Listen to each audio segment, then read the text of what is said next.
Okay, I'm all right. I'm safe. Marked safe from the African braiders. Y'all, I'm fighting for my life right now. Fighting for my life. And this sounds like a joke, but it is. It's a joke.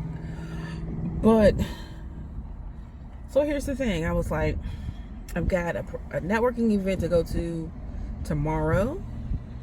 And I want to do something a little classy. And also, I don't feel my best. I don't feel my most confident, or I don't feel my most pulled together unless my hair is pulled together. And I have this love-hate love relationship with my hair. So there's that thing. So yeah, I went to the braiders. Not this morning, but midday.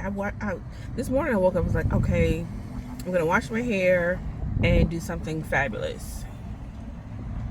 I was, and then about 1 o'clock I was like, I need to outsource this. This is not my ministry. This is not what I've been born to do. I wasn't made for this. What is the song? I don't even know if that's a song. Any rate, and I found out where I got that from. Anywho, what can I use as a new transition? My sister says I say at any rate all the time, and I do. So that's a transitional phrase, and I want to incorporate new and transitional phrases. So, anywho, whoopsie daisy, it's all good. Okay, so here's the thing. At the braiders, and I just knew, I called them like, I want to say 12:30. She's like, can you come now? I'm not going to even try to do an accent because that would be disrespectful. But basically, she was like, can you come now? And I was like, I can probably get there in about an hour and a half. So that is what I did. I was like, oh, this is a wonderful opportunity for me to go and be blessed by the presence of my cousins from the motherland, because I love to hear the ladies' accents and I love to hear their conversations. I don't know what they're talking about, but I love to hear their conversations. I want to interact with them. I love talking to them and just being a girly girl around other girly girls or ladies. No disrespect for anybody who's, and I don't mean anything to anybody who's not girly. It's just that I love the atmosphere. And that's how I express and describe it. I don't know why everybody's so sensitive and why I'm so aware of the sensitivities. I apologize if that puts anybody off. It's not my intention. The girliness of it is just me describing the atmosphere. So, moving on.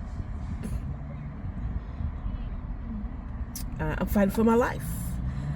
There's one person braiding on one side of my head and one person braiding on the other side.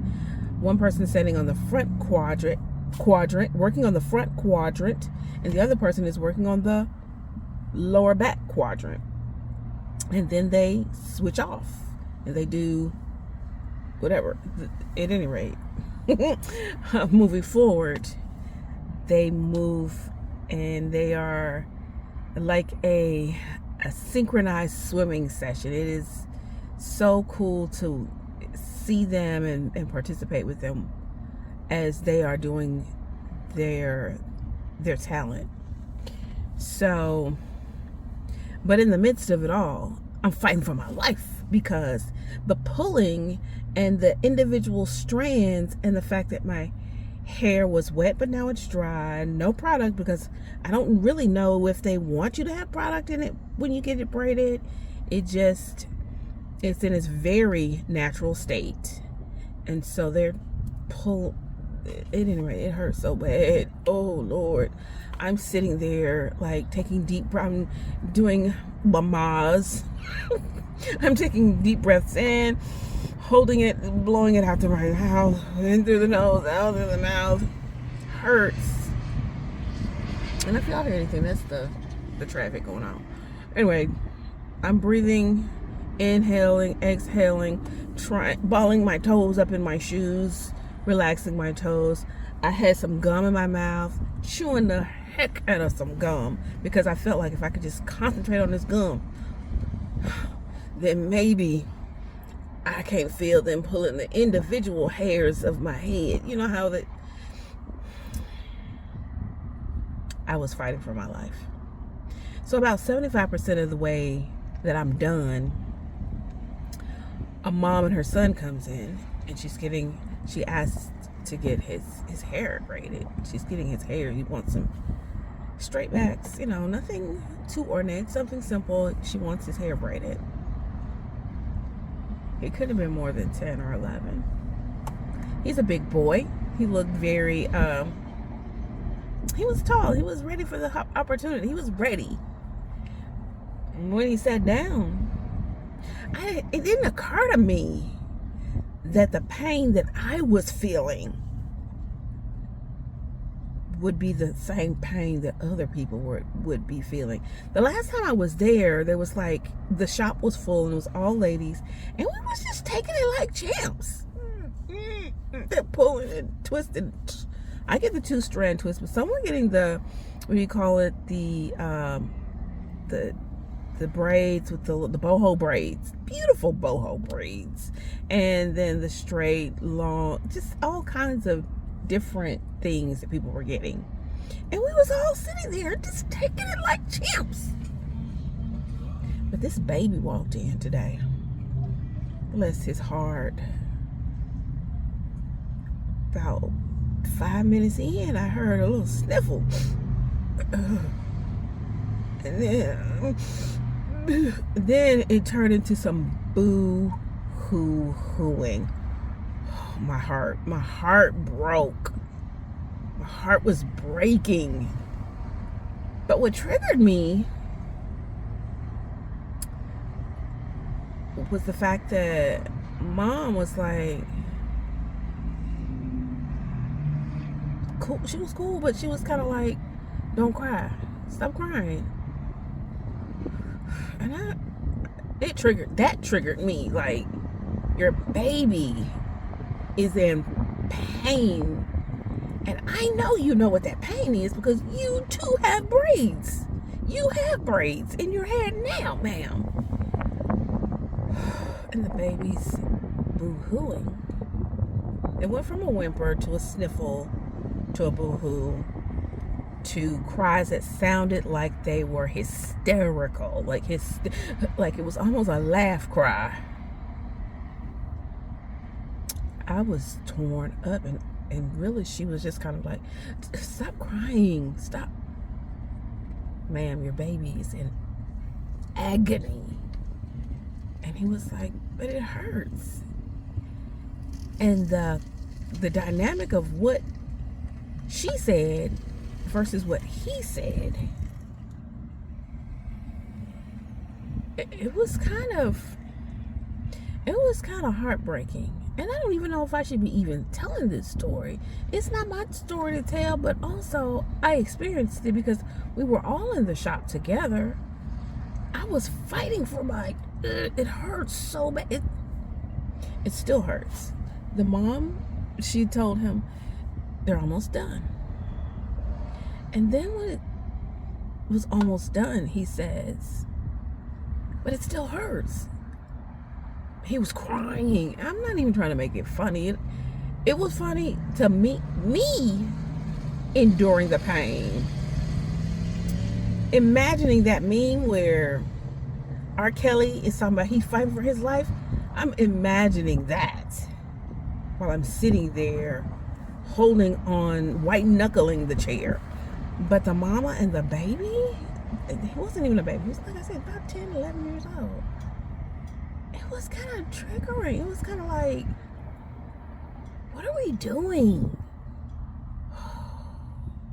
I don't even know how to feel. I mean, he probably wanted those braids. I'm sure he said, Mom, I'm ready. I want some braids. And I'm sure she was like, okay, you're gonna be so cute. But then when it came down to it,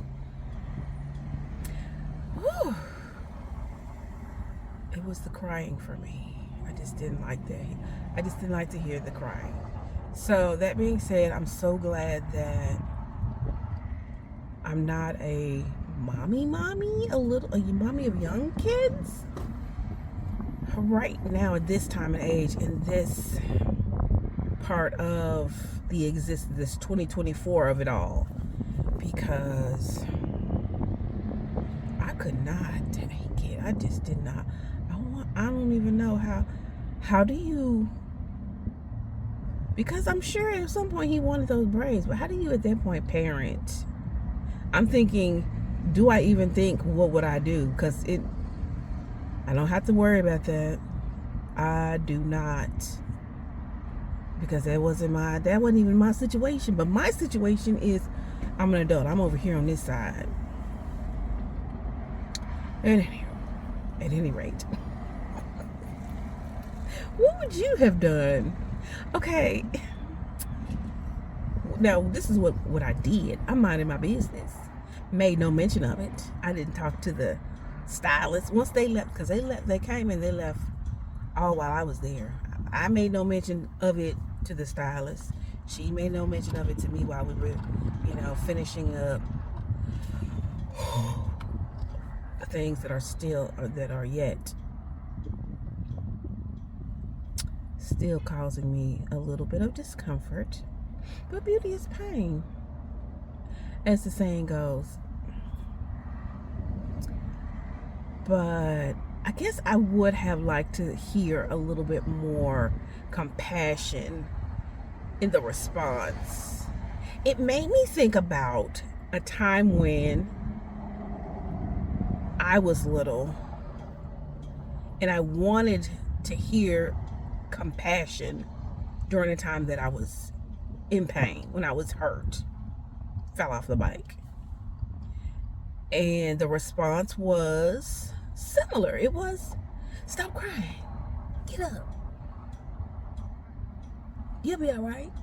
I don't even, stop, get up, walk it off. It was a lot of that, stop crying and walk it off, and not a whole lot of, I understand, I feel you, I've been there, I've fallen off my bike, I know you're hurting, this will pass, Make me understand as a kid that you understand that I'm in pain and love me through my pain. Don't discount my pain.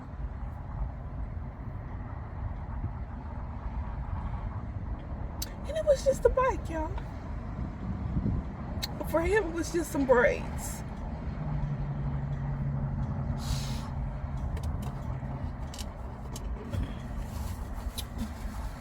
I hope, my prayer is that the child is not traumatized and doesn't ever want to get braids again, or doesn't trust his mother anymore. Heaven forbid.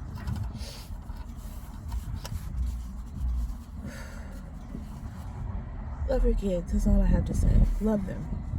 Love your children. Love them in a way that lets them know that you are compassionate and that you feel their pain and you want to walk them through it. Life is not going to be without pain, but we have to learn how to navigate and help each other navigate that pain in a way that is compassionate. That's all I got to say.